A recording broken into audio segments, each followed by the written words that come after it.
de Dieu. Ils sont fils et filles de Dieu. Je dois m'identifier à la couleur de ma peau. Je ne dois pas m'identifier à la couleur de mon passeport. Je ne dois pas m'identifier à mon compte bancaire. Je ne dois pas m'identifier à la maison où je vis, mais de m'identifier à ce que la parole de Dieu dit de moi. Donc, sans ne pas tarder, on va prendre nos Bibles. On va prendre nos Bibles. On va commencer notre enseignement de cet après-midi. Nous prenons nos Bibles. On va commencer notre enseignement de cet après-midi. L'enseignement de cet après-midi est intitulé « Mon identité est en Christ par l'œuvre achevée de Jésus à la croix ». Reprends un peu moi. Mon identité est en Christ. Mon identité est en Christ. Par l'œuvre achevée par Jésus-Christ à la croix. Par Jésus-Christ à la Nous croix. reprenons mon identité Mon identité est en Christ est en Christ. par l'œuvre achevée Par l'œuvre achevée de Jésus-Christ à la croix. de Jésus-Christ. Nous reprenons de nouveau. Mon identité, Mon identité, ton identité à toi ton identité à moi est en Jésus-Christ est en Jésus-Christ ou en Christ ou en Christ. par son œuvre achevée à la croix. Par son œuvre achevée. Je reprends de nouveau. Mon identité Mon identité est en Christ est en Christ. par son œuvre achevée à la croix. Par son œuvre achevée dans la croix. Amen. Amen. Donc, nous allons commencer notre enseignement. On va ouvrir nos Bibles dans Genèse chapitre 2, le verset 16 à 17. Genèse chapitre 2, le verset 16 à 17. Genèse chapitre 2, le verset 16 à 17. Celui qui a trouvé va lire. Genèse chapitre 2, le verset 16 à 17. C'est un enseignement sur 2 volets. On va commencer le premier volet aujourd'hui. Et par la grâce de Dieu, on continuera le dimanche prochain. Genèse chapitre 2, le verset 16 à 17. Je lis la parole de Dieu. L'Éternel Dieu donna ses ordres à l'homme. L'Éternel Dieu donna ses ordres à l'homme. Tu pourras manger de tous les arbres du jardin, mais tu ne mangeras pas de l'arbre de la connaissance du bien et du mal. Car le jour où tu en mangeras, tu mourras. Je continue. Arrête-toi. Donc, lorsqu'on on comprend ce que la servante de Dieu vient de lire, nous sommes dans l'ancienne alliance. Quand on parle d'ancienne alliance, on parle de l'Ancien Testament. La Bible est formée de 2 testaments. L'Ancien Testament et le Nouveau Testament. Donc, on est dans l'ancienne alliance. Et ici, il apparaît que Dieu, dans son amour, il a créé le premier être humain du nom d'Adam. Il va donner une ordonnance ou encore un ordre de manger tous les fruits du jardin. Mais quant à celui de la connaissance du bien et du mal, le jour où il en mangera, il en mourra. Nous verrons ce qui va se passer. La servante Gabrielle va lire Genèse chapitre 3, le verset 1 à 6. Genèse chapitre 3, le verset 1 à 6. Genèse chapitre 3. Et le serviteur Mathieu a préparé 1 Corinthiens 15, le verset 45. Genèse chapitre 3, le verset 1 à 6. Le serpent était le plus rusé de tous les animaux des champs que l'Éternel Dieu avait fait. Il dit à la femme, Dieu a-t-il réellement dit, vous ne mangerez pas de tous les arbres du jardin? La femme répondit au serpent, nous mangerons du fruit des arbres du jardin. Mais quant au fruit de l'arbre qui est au milieu du jardin, Dieu a dit, vous n'en mangerez point et vous n'y trouverez point, de peur que vous ne mourirez. Alors le serpent dit à la femme, vous ne mangerez point, mais Dieu sait que le jour où vous mangerez, vos yeux s'ouvriront et que vous serez comme Dieu, connaissant le bien et le mal. La femme vit que l'arbre était bon à manger et agréable à la vue, et il était précieux pour l'ouvrir l'intelligence. Elle prit de ce fruit et en mangea. Elle en donna aussi à son mari qui était auprès d'elle, et ils en mangea. Parole de l'Éternel. Amen. Ici, il y a un problème d'identité. C'est la raison pour laquelle on dit, cet après-midi, nous introduisons ce thème. On l'aura peut-être sur 3 sessions. On introduit cet après-midi ce thème, que notre identité est en Christ par son œuvre achevée à la croix. Ici, on voit la femme, elle a eu un problème d'identité. Elle ne connaissait pas qui elle était. Et le serpent, qui est un animal créé par Dieu, on nous dit, il était l'animal le plus rusé de tous les animaux que Dieu avait créés. Il va donc venir vers la femme qui avait une mauvaise perception d'elle, et c'est un peu ce qui se passe de nos jours. Le corps du Christ est en crise aujourd'hui. Les enfants de Dieu sont en crise aujourd'hui parce qu'ils ne connaissent pas leur identité. Donc la femme ayant une mauvaise perception de sa personne, le serpent verra une porte ouverte à la femme et il viendra vers la femme et dire, est-ce que Dieu a vraiment dit ceci? Et elle va entrer dans la danse du serpent. Et c'est ce qui se passe de nos jours. Le serpent va te tenter dans ta pensée, il va te donner une information, au lieu de prendre autorité dans le nom de Jésus et dire que cette information que je reçois, cette pensée n'est pas la mienne, je te rejette loin de moi, esprit impur, pensée satanique. Ce que nous devons faire en tant qu'enfants de Dieu. Elle va engager une conversation avec le serpent. Nous ne devons pas engager des conversations avec le serpent, mais nous devons engager des conversations avec le Saint-Esprit.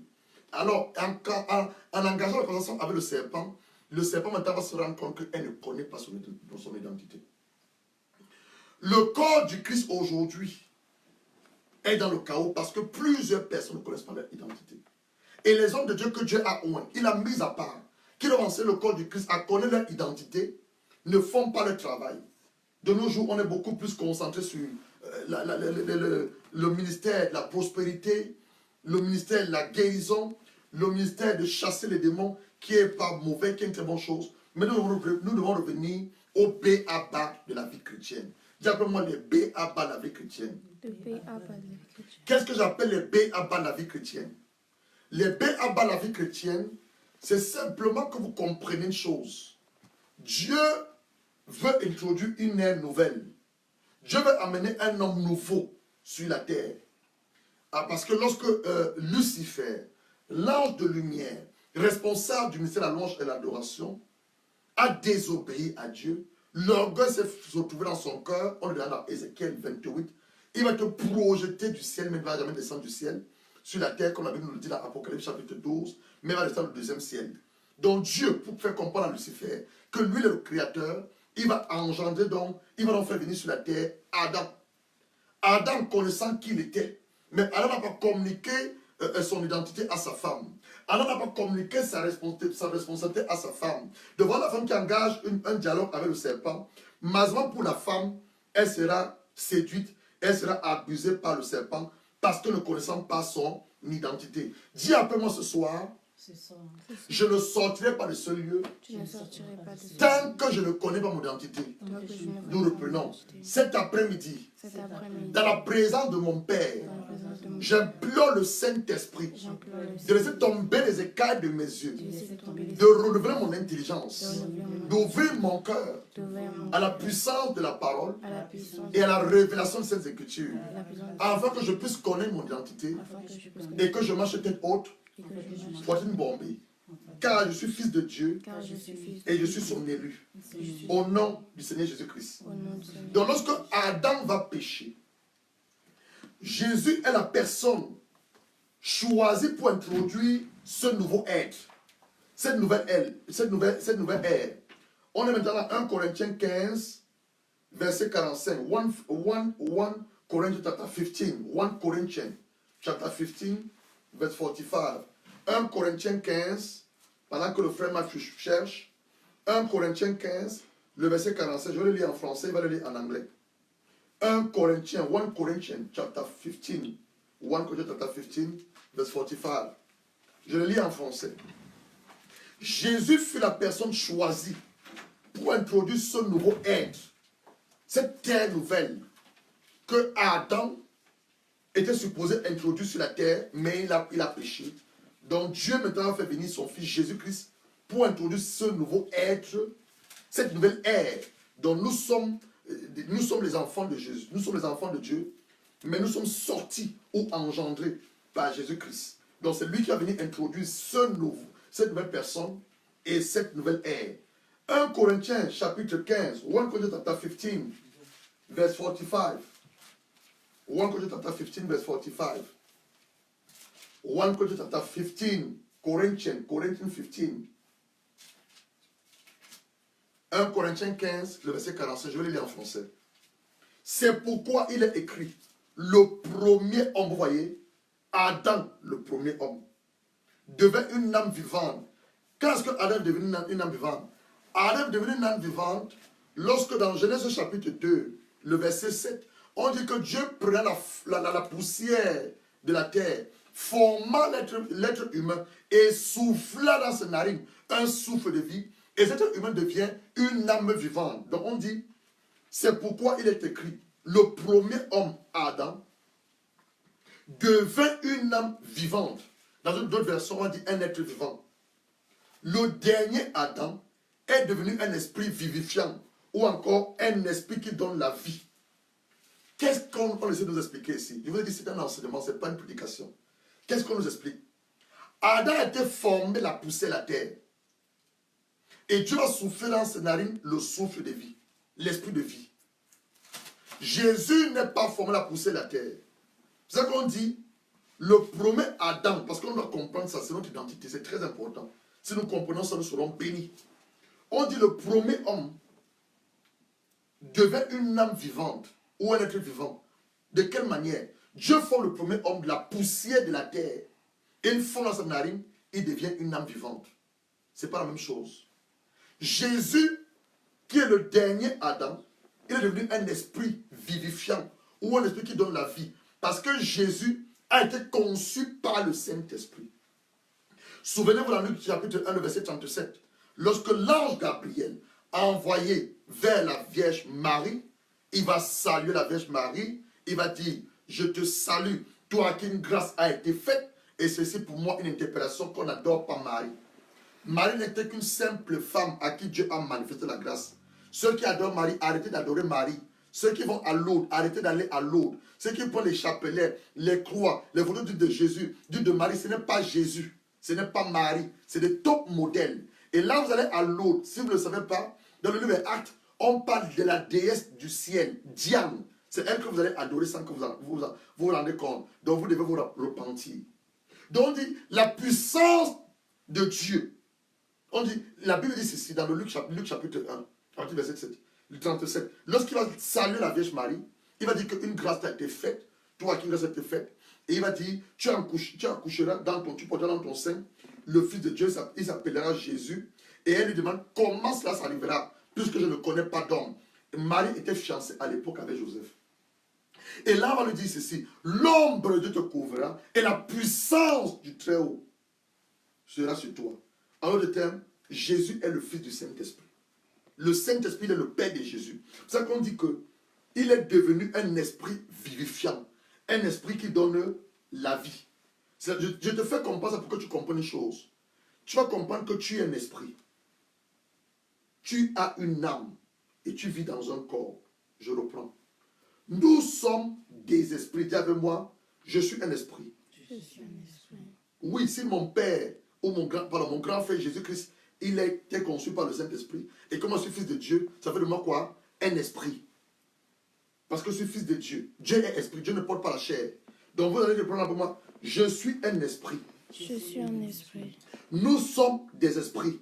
Nous sommes des esprits. Nous avons une âme. Nous avons une âme. Notre âme a trois fonctions. Notre âme a trois fonctions. L'intelligence, L'intelligence, le raisonnement le raisonnement et les émotions. et les émotions. Nous aimons dans notre âme. Nous aimons de notre âme. C'est vrai que c'est le cœur qui est le seul des émotions. Non, c'est vrai que c'est le cœur qui manifeste ou qui exprime l'amour. Mais notre cœur est caché dans notre âme. Parce que l'âme est cachée dans le sang. Donc nous reprenons. Nous sommes des esprits Nous sommes des esprits ayant une âme ayant une âme dont la fonction est l'intelligence, dont la fonction est l'intelligence, le raisonnement le raisonnement et le ciel des émotions. et le ciel des émotions. Maintenant, on a un corps. Le corps que vous voyez du pasteur ou du prophète que je suis, c'est ma tente d'habitation. Ce n'est pas ma vraie personne. C'est ma tente d'habitation. C'est ma maison. Pour que je sois sur la terre, je vive sur la terre, j'ai besoin d'un corps. C'est pour laquelle nous chassons les esprits impurs sur la terre. Les démons. Pour que les démons vivent sur la terre, ils ont besoin d'un corps. C'est pour laquelle les démons possèdent la vie de certaines personnes. Un enfant de Dieu ne peut pas être possédé, mais il peut être sous l'influence des démons. Je reprends parce que beaucoup de gens nous suivent.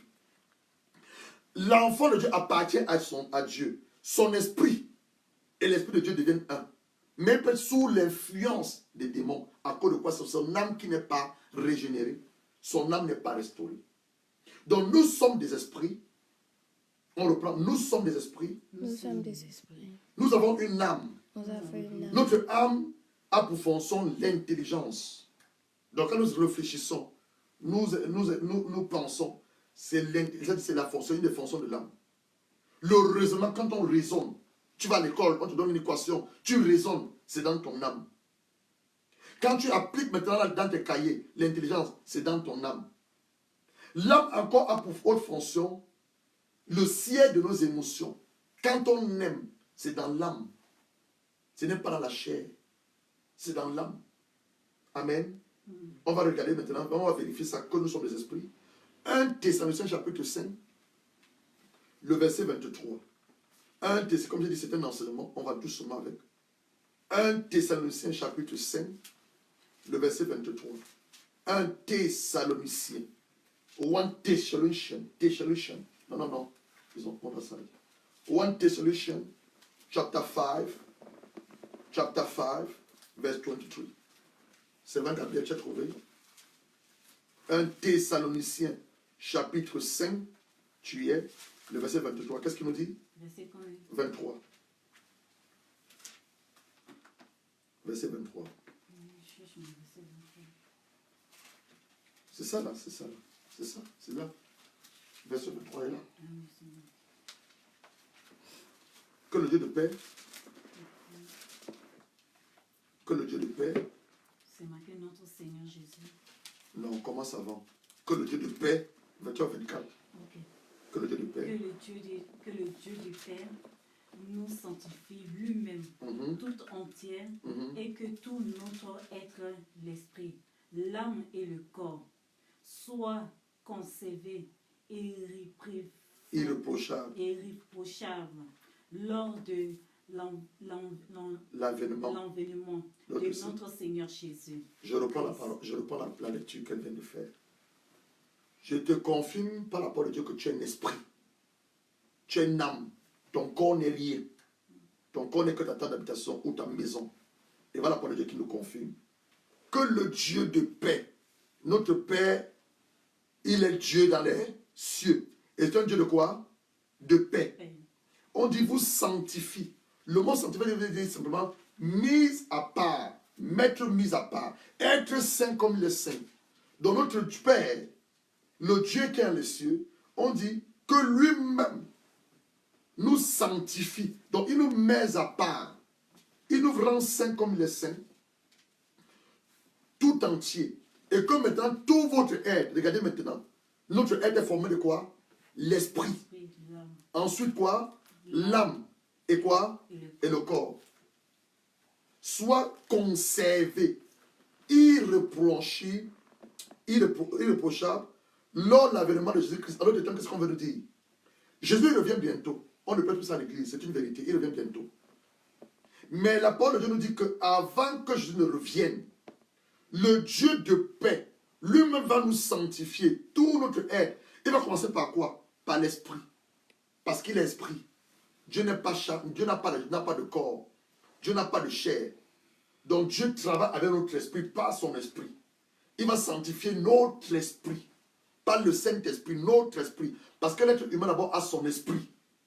En dehors du Saint-Esprit. Dieu va sanctifier notre esprit, notre âme, qui est l'intelligence, le raisonnement, le sein de nos émotions.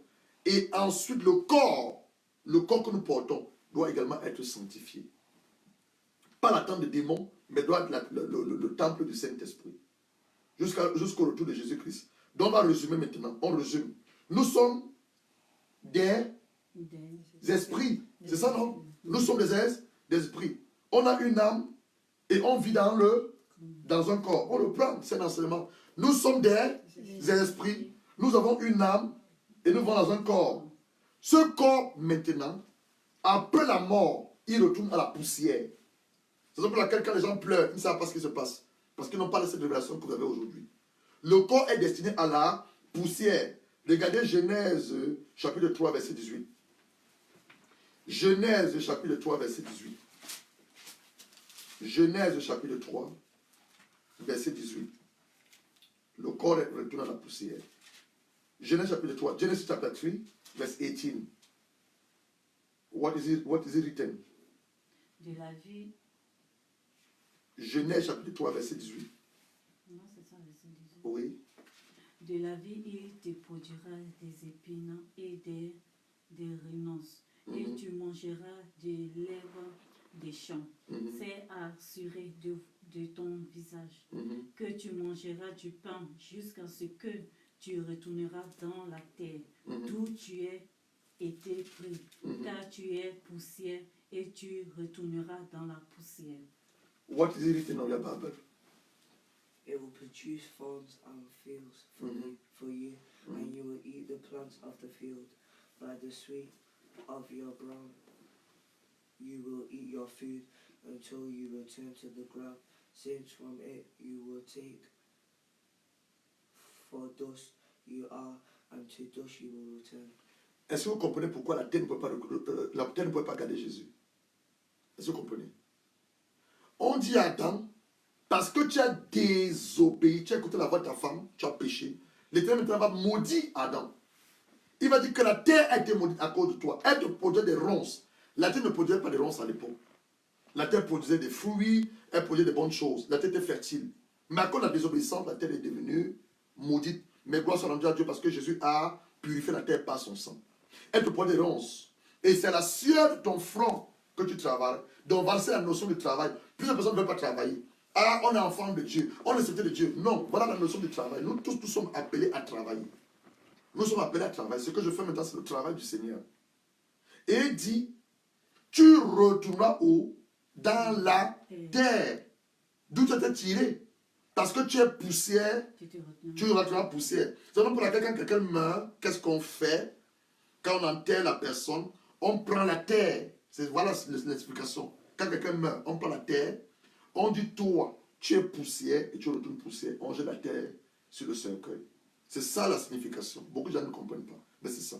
Parce que nous sommes poussière, nous trouvons poussière. C'est l'une des raisons pour laquelle Jésus ne pouvait pas rester dans le tombeau. Parce que Jésus n'est pas fait de la terre. J'ai dit ça tout à l'heure. Jésus est né du Saint-Esprit. L'Esprit n'a pas de barrière. Je l'ai dit dans mes enseignements précédents en délivrance. On a cru que quand on partait d'Afrique, les démons restaient en Afrique. Les esprits impurs restaient en Afrique. C'est faux. L'esprit n'est pas limité. En ce moment, nous parlons, il y a des gens qui nous suivent au Canada, qui nous suivent en Chine. L'onction de Dieu dans cette maison est en train de les contaminer, est en train de les transférer dans leur vie. Pourquoi? Parce qu'il n'y a pas de barrière dans l'esprit. Ce que je dis, c'est l'esprit de Dieu qui sort. Raison pour laquelle Jésus ne pouvait pas rester dans la terre. Parce que Jésus a été conçu du Saint-Esprit. Donc Jésus étant esprit, il ne peut pas rester dans la terre. C'est pour ça que le troisième jour, la terre a dû vomir Jésus. Mais comme il était écrit que Jésus devait mourir, aller dans la tombe, et le temps de rester des morts, il fallait qu'il accomplisse la parole de Dieu. Parce que lorsque Adam a péché, qu'est-ce qui s'est passé? Adam était enterré par Dieu. Ève était enterrée par Dieu. Donc Jésus devait passer par le même processus. Mais à la seule différence que lui, le troisième jour, il devait ressusciter. Oh, vous n'avez pas la révélation. Je reprends. Lorsque Adam et Ève ont péché, ils vont finir par mourir. Genèse chapitre 5 nous dit, Genèse chapitre 5 dit que tout le nombre de temps que Adam a vécu était de 900 combien d'années? 930 ans.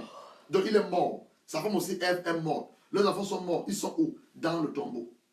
Donc, comme Jésus est le dernier Adam, qu'est-ce qui s'est passé? Il fallait que lui aussi aille dans la tombe. Expérimenter la mort dans la tombe. Mais la Bible nous révèle dans l'évangile de Jean que lorsque Jésus est mort, et regardez ce qui s'est passé. À la mort de Jésus, son corps s'est divisé en trois. Son corps est resté sur la croix pour tromper la vigilance des soldats romains. L'esprit de Jésus est remonté au ciel pour aller prendre la gloire de Dieu. Son âme allait au sujet de mort. Récupère la clé. Oh, où est la clé? Donne-moi une clé. Où est la clé? Donne-moi une clé. Donne-moi une clé. Donne-moi une clé. Donne-moi une clé. Donne-moi une clé rapidement. Je vais illustrer quelque chose. Ça, c'est l'esprit de Dieu. Je n'avais pas pris. Ce n'est pas mon message. Ça, c'est l'esprit de Dieu. Et que les gens qui suivent aussi et suivent ça. Lorsque Jésus meurt, on est dans Jean chapitre 19. Il est à la croix. Il dit que tout est accompli. Il est à la croix. Son corps reste à la croix. On dit la troisième à la sixième heure. Il y a eu des ténèbres à la surface de la terre. Et le centurion romain qui était là, il dit assurément, cet homme était le Fils de Dieu. C'était le corps de Jésus. Je vous parle de vos corps. Le corps n'est rien.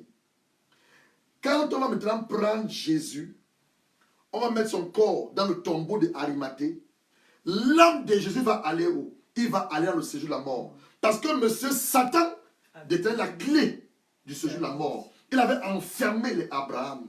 Il avait enfermé les David. Il avait enfermé les Moïse. Alors l'âme de Jésus va aller au séjour de la mort. Il va dire, Satan, donne-moi la clé. Donne-moi la clé. C'est que dans Révélation chapitre 1, le verset 8, il dit, je suis le premier et le dernier. J'ai pris la clé du séjour de la mort. Alpha, Omega, I'm the beginning and the end. Now you have the key. Donc lorsqu'il a pris la clé du séjour de la mort, il a ouvert les tombeaux de Moïse. Il a ouvert le tombeau de David. Il a ouvert le tombeau de Admos. Il a ouvert le tombeau de Joël. Il a ouvert le tombeau de tout ce qui dormait. Et maintenant, ce qui est écrit dans les Écritures, le troisième jour, il est resté de la mort. Le troisième jour, le glorieux Saint-Esprit, oh Père, merci pour l'Esprit de Dieu. Le glorieux Saint-Esprit est descendu dans le tombeau. Il allait rester le Maître Jésus-Christ. Il a sorti le tombeau. Et la Bible dit que lorsque Jésus est resté le troisième jour, Marie est venue, elle n'a pas pu reconnaître Jésus. Parce que Jésus avait maintenant un corps glorifié. Et c'est le même corps que nous aurons à la résurrection. Donc la mort n'est pas une fin en soi, mais la mort c'est un aboutissement, c'est un passage. Et tu ne peux pas ne pas passer par là pour avoir le corps de Jésus. Et il dit, ne me touche pas. Je ne suis pas comme monter au Père. Présentez quoi? Le sang qu'il va nous racheter. Et la Bible nous dit, le jour de sa résurrection, on a vu 500 personnes qui étaient morts. On a vu les saints, on a vu les Moïse, on a vu les David, on a vu les Joël. Oh Père, merci pour la résurrection. C'est ça pour laquelle on dit, mon dentelle est en Christ par l'œuvre achevée de Jésus-Christ à la croix. Ça s'arrête par la croix. Parce qu'il est resté du troisième jour. Il est resté le troisième jour. Nous voulons terminer notre enseignement ce soir. Je ressens la présence du Saint-Esprit. Je ressens son onction. Je ressens son onction parce que nous sommes en train de lever le nom de Jésus-Christ. Je ressens son onction. Je ressens sa présence. L'écobassa. Nous sommes privés de droit de cité. Nous sommes privés de droit de cité en Israël. À cause du fait que nous ne sommes pas enfants de Dieu. Nous sommes devenus enfants de Dieu. Dieu l'a prophétisé sur Abraham. Dans Genèse chapitre 12. Il dit, toutes les familles de la terre seront bénies par toi. Toutes les familles de la terre, dont ma famille est bénie par Abraham. Ta famille est bénie par Abraham. Ta famille est bénie par Abraham. Toutes les familles de la terre seront bénies à toi. Il a relevé cette promesse dans Genèse chapitre 15, le verset 1 à 6. Il a confirmé dans Genèse chapitre 17, le verset 17 à 19. Un fils naîtra de ta femme, Sarah, Isaac, le fils de la promesse, pas Ismaël. Ismaël était le fils de la chair, mais Isaac était le fils de la promesse. Isaac. Et Dieu l'établira comme une alliance perpétuelle pour sa postérité. Donc, nous, du Nouveau Testament à nos jours, regardez maintenant, Matthieu chapitre 1, on va terminer avec ça, on va clôturer avec ça, parce que je ressens la présence de Dieu, on va prier. Matthieu chapitre 1, Matthieu chapitre 1, le verset 18 à 21. Et quelqu'un doit lire Luc chapitre 2, le verset 1 à 6. Matthew chapter 1, verse 18 to 21. And Luke chapter 2, verse 1 to 6. Matthew chapter 1, verse 18. If you saw it, read, please. 18 to 21. This is how the birth of Jesus Christ came about. His mother Mary was pledged to be married to Joseph, but before they came together, she found to be with child through the Holy Spirit. Because Joseph, her husband, was a righteous man and did not want it to expose Up to 21. her to public disgrace, he had in mind to divorce her quietly. But after he considered this, an angel of the Lord appeared to him in a dream and said, Joseph, son of David, do not be afraid to take Mary home as your wife, because what is convinced in her from the Holy Spirit. She will give birth to a son, and you are giving him the name Jesus, because he will save his people from their sins. Donc, Jesus, or Josué, or Yeshua, signifie je suis sauve.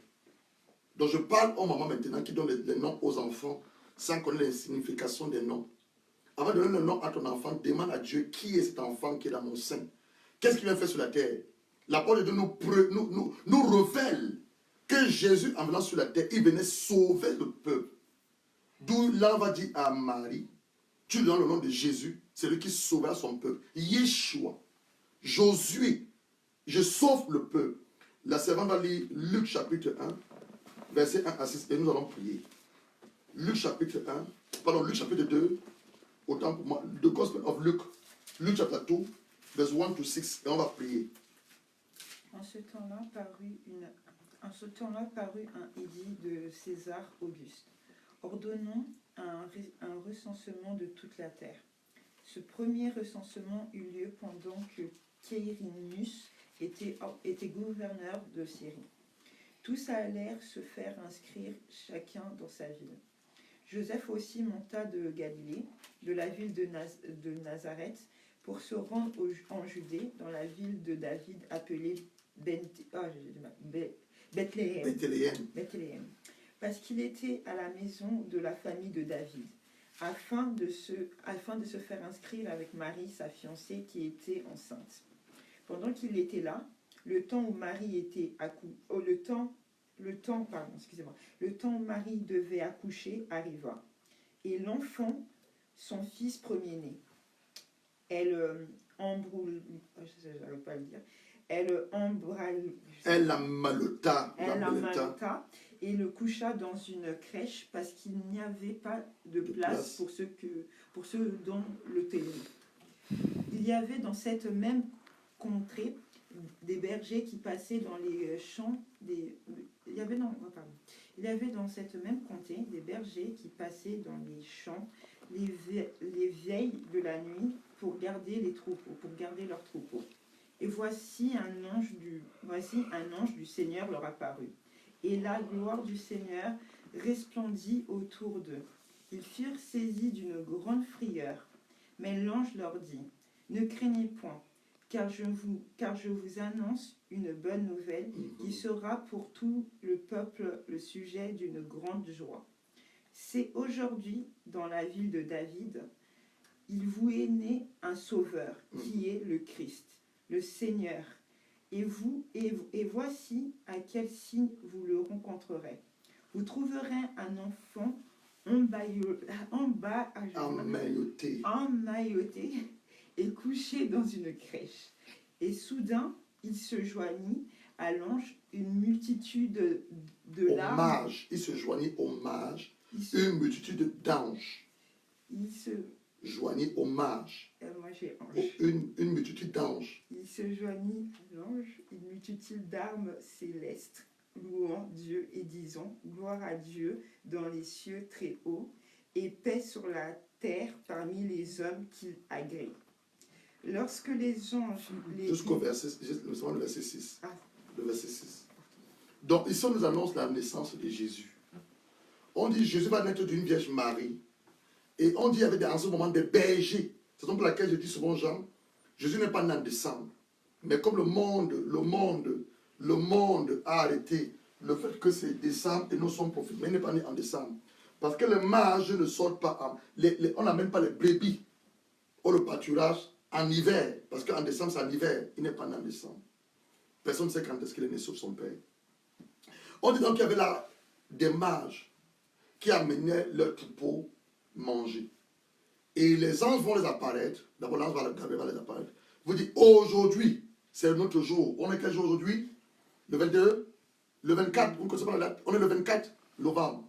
Donc aujourd'hui, à l'heure du 24 novembre, une bonne nouvelle nous est annoncée par l'ange de Dieu que je suis. Aujourd'hui, dans la ville de Bethléem, vous aimez quoi? Un sauveur. Selon la prophétie annoncée par Ésaïe, le chapitre 7, verset 4. La Vierge sera enceinte. Elle enfantera un enfant et on lui donnera le nom de Emmanuel. Dieu est avec nous. Emmanuel. Dieu est avec nous. Et la prophétie s'accomplit au temps marqué par la prophétie. Et Jésus va naître. Amen. Donc, je vais dire que c'est un enseignement. Donc, nous allons nous arrêter ici aujourd'hui. Donc, nous voulons résumer pour prier. On veut résumer. Qu'est-ce qu'on a appris aujourd'hui? Nous sommes ayant et vivant dans. Donc, on va se lever, prophétiser et proclamer notre nouvelle identité. Non, elle peut continuer. Nous allons nous lever et proclamer notre identité. On se lève et on proclame notre identité. Je suis un esprit. Allons-y. Je suis un esprit. Je possède une âme Je possède une et je âme vis dans un corps. et je vis dans un corps. Je suis un esprit. Je suis un esprit, Pas de ma propre volonté, pas de ma propre mais la volonté de mon Père. et la volonté de Celui mon qui Père, m'a créé. celui qui m'a Ma créé, source. ma source, Mon origine. mon origine, Ma fondation. ma fondation, Mon protecteur. mon protecteur, Mon bouclier. mon bouclier. J'ai une âme. J'ai une âme Et mon âme et mon âme est renouvelée à la lumière de la parole. est renouvelée. Mon à la corps parole. Mon est ma temps d'habitation. et mon temps Je ne dois pas d'habitation. faire attention à mon corps, mais je dois faire attention à mon âme Mais dois faire attention que l'ennemi essaie de posséder, que les- essaie d'influencer. Je suis un esprit, Je suis un esprit, j'ai une âme j'ai une âme et je vis dans un corps. et je vis dans un Je suis corps. fils de Dieu Je suis fils de par Dieu la foi en Jésus-Christ. par la foi en Jésus. Selon Galates chapitre 3, verset 26. Sur Galates Galates 3, verset 26. 3, verset Je suis 26. fils d'Abraham Je suis fils par d'Abraham la foi. par la foi. Galates 3, verset 7. Galates 3, Hérité verset selon la promesse, 7. introduit par Isaac. Introduit par Selon Isaac. Galates chapitre 3, verset 22 à 29. Galates- Et je suis fils d'adoption, Je suis fils d'Adoption héritier et co-héritier et co- avec Christ. avec Christ. Selon Éphésiens chapitre 1, le verset 4 à 5.